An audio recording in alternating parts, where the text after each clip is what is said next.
Hello, my name's Tina. Welcome to my craft room. I've had a few people asking me if I can show them how I do my framing for my small projects. So I thought, as I've got a joyful world that needs framing, I would film it so that you can see. This is just how I do it. If you're a perfectionist, please turn off now, because I'm sure it's not how you would do it. If you see better ways if you know better ways of doing it to how I do it, then please leave comments and let me know. I would love to improve. But this is my quick, easy, simple way of doing it. So I hope you find it interesting and maybe learn something. So, yes, today you will see the messy side of my craft room. So please don't judge. It's a busy little room. So I just moved the camera around, so hopefully you'll be able to see properly what I do. Ooh.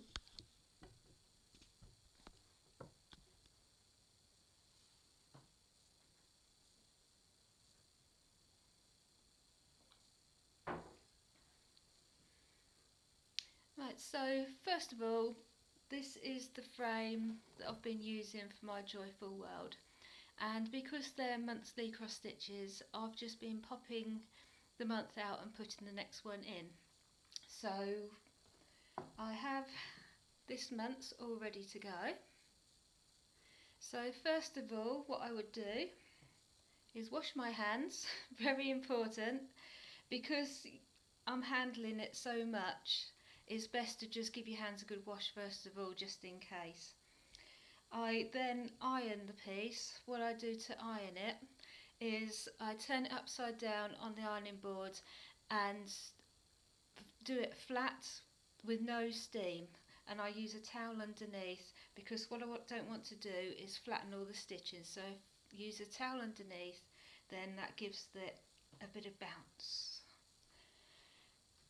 So then what I'll need is, I take the glass, still got the price because it was a reduced frame, because I don't use glass in the frame. I've kept the glass so I can use that as a template, and using that I cut out a piece of cardboard and also a piece of wadding.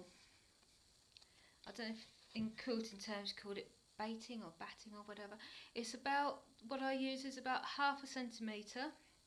If I put my fingers there, perhaps you can see how thick it is. So about 1/2 centimetre, and that's how I build it up onto the cardboard. So I'll have the cardboard first, then the wadding, and then the cross stitch. So try and line it up as best you can. And then I use ordinary sewing thread. I'm using a bright colour so you'll be able to see today, but really if you want to, and nobody's going to see it, but I would choose a lighter colour to go with this fabric, just so it looks a bit nicer. As I say, nobody else is going to see it, but you'll know. And then just take a piece of thread and a needle. I use the same size needle as I do to stitch the project. There's no point having a small-eyed needle if you don't need to. And just going to thread that needle.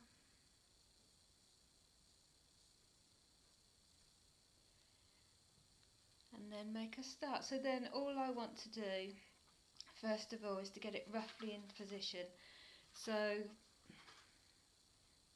I come into the fabric. You don't want to be too close to the edge because of fraying. So go into the fabric, and then I just use the loop method, I find easiest. And then just take it to the other side and attach it.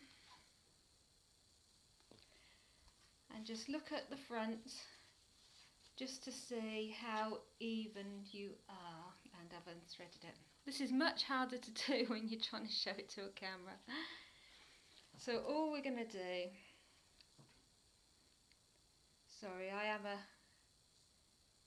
lick the thread type of person. I should have had a longer thread really, but there we go. All you're going to do is lace it, so once you go back you just want to secure it with a few stitches. I'll get a bit more. I'll try a bit longer this time,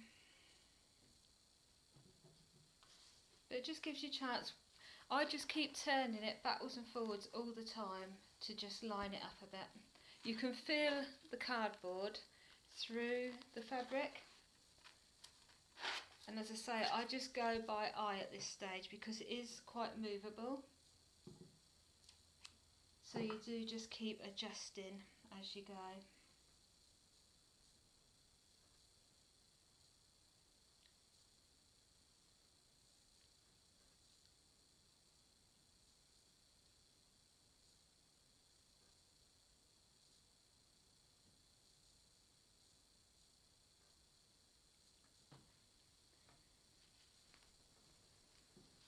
When I do the corners, just try and do some neat corners, just to fold it over. As I say, just doing the loop method again,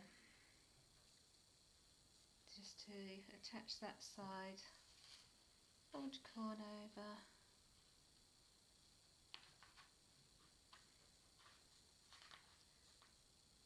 I just feel so clumsy doing this now.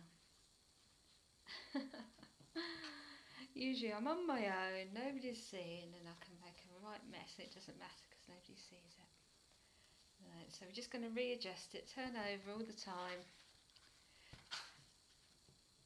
Just like if you're cooking, you need to keep tasting. When you're doing this, you need to just keep looking to see what's happening at the front. And it is amazing how quickly you use up those threads. Even a great big long one like that is soon used up. Attach that one. Some more thread.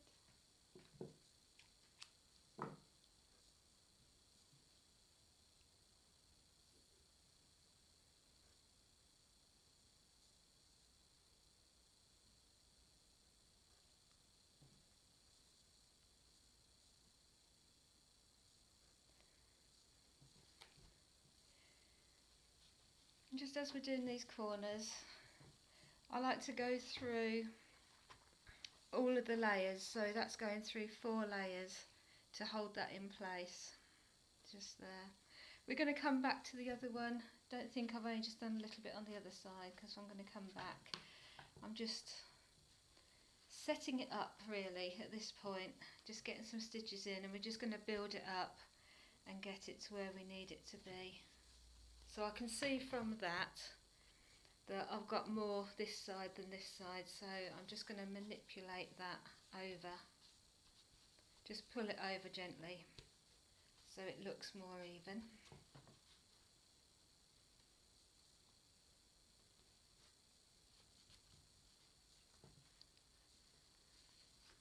Let's go back the other way. I've got enough thread to do one more. Not much to secure it, but leave it like that for the moment. Some more thread.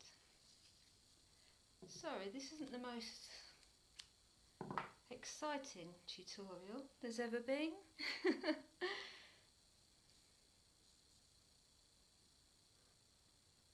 As I say, I just wanted to share it, so if you did want to try this sort of project for yourself,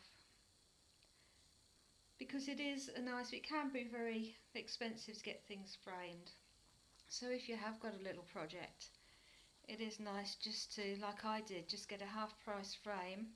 I got this one from Dunelm, and they have lots of different frames in there. Just choose a frame that you like.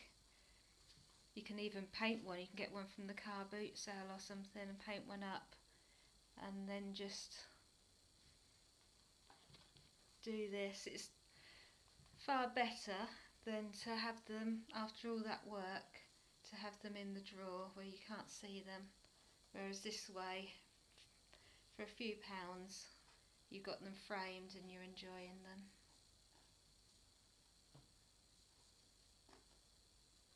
Secure that. Have another look, see how we're doing.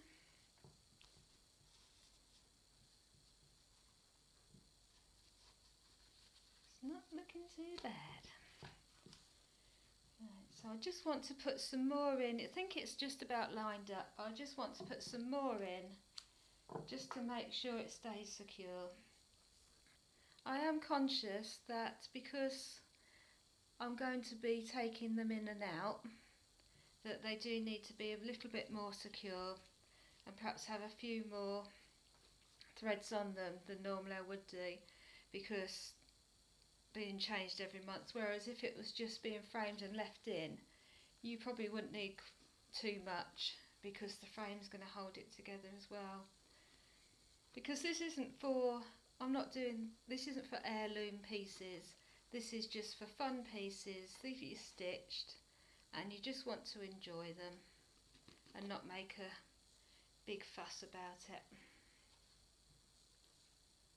So I'm going to carry on putting some more in, and I shall jump the video a little bit so that I'm not boring you, but you can see the mess that is taking place.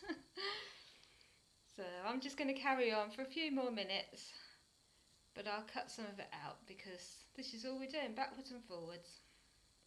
Right, so I've finished lacing the back. It's the messiest lacing I have ever done. I think it makes it worse though because, as I say, I've used bright pink when normally I would have used a cream or a white on the back there. So that's all ready to go in the frame. So now I'm going to pop this one out.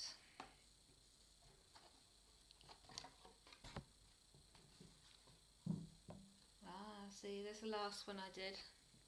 It doesn't look quite so bad, does it? I like to think, anyway. I didn't know I'd be showing that one to the world when I did it. So we're going to pop this one in, if it fits, and see what we need to manipulate.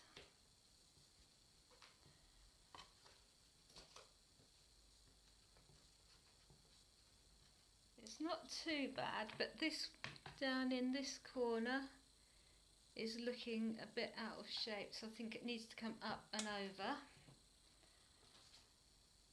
So I'm just going to try and pull it up and over first to see how we get on. Still more.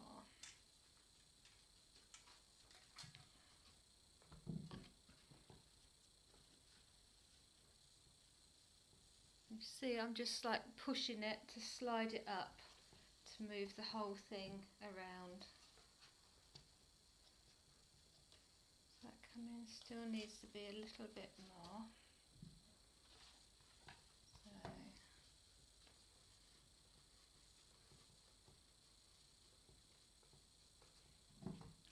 see how that's looking.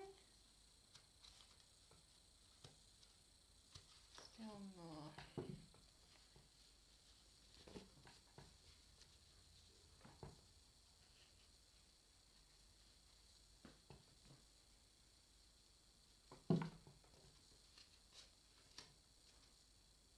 That's looking better.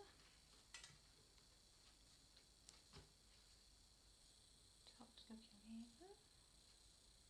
Right, so once I'm happy with that, then I put the back on, fold it down,